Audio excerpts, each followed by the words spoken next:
কেতিয়াবা ধৰি লৈছে আপুনি ক'ৰবাত কেম্পিঙত গৈছে, ক'ৰবাত এনেকুৱা ঠাইত গৈছে য'ত আপুনি জুই জ্বলাবলৈ মাত্ৰ এটাই মেচ নিলে।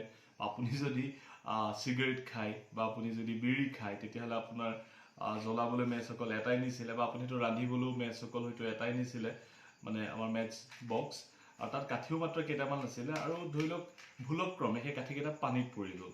মানে ধৰিছোঁ আপোনাৰ হাতত মাত্ৰ 4টা কাঠি আছিলে, ভুলক্ৰমে পানীত পৰি গ'ল, একেবাৰে জুবুৰীয়াকৈ পৰি গ'ল।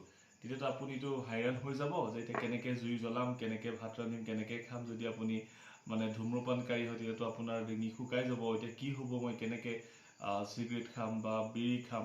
চিন্তা কৰিব নালাগে, তাৰ এটা মানে মই উপায় উলিয়াই আনিছোঁ। কাৰণ আপুনি য'তেই নাযায়, অন্য একো নিদিলেও অন্ততঃ আপুনি টুথপেষ্টটো লগত নিয়ে, মানে মই টুথপেষ্টৰ কথা কৈছোঁ।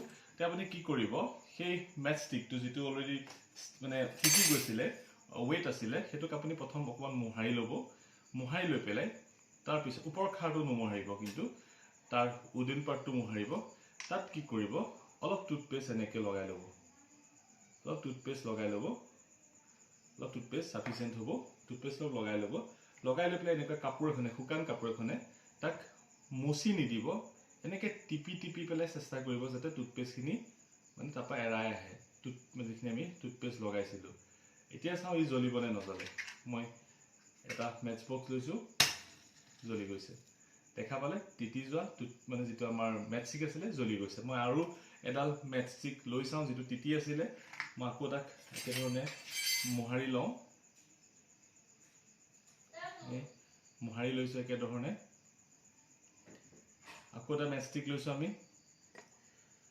আমি আকৌ এটা মেটষ্টিক লৈছোঁ যিটো তিতি আছিলে, একেধৰণে আমি মোহাৰি লৈছোঁ।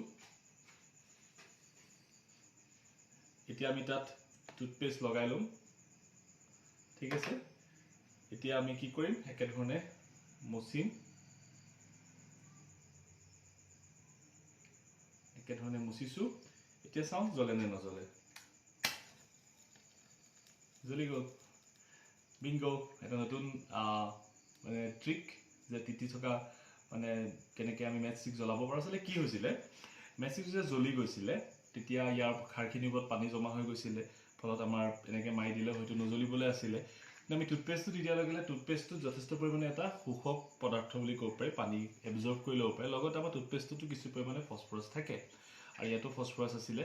চ' সেইটো সংস্পৰ্শত টুথপেষ্টটো বা পানীখিনিটো মানে কি কয়, মেটষ্টিকডালৰ পৰা পানীখিনিটো টুথপেষ্টটো এবজৰ্ব কৰি ল'লেই, লগতে আকৌ অলপ ফচফৰাছ ইয়ালৈ দিলে, ফলত মাৰি দিওঁতে আৰু মেচ বক্সটোৰ কোনো ধৰণৰ আমাৰ বেছি ঘাঁ বা তেনেকুৱা একো হোৱা নাই। যেনেকৈ তিতা কাঠি মাৰিলে যিটো ঘাঁ হয়, তেনেকৈ আপোনালোকে তিতা মানে জুইশলা কাঠি জ্বলাব পাৰিব এটা টুথপেষ্টৰ সহায়ত।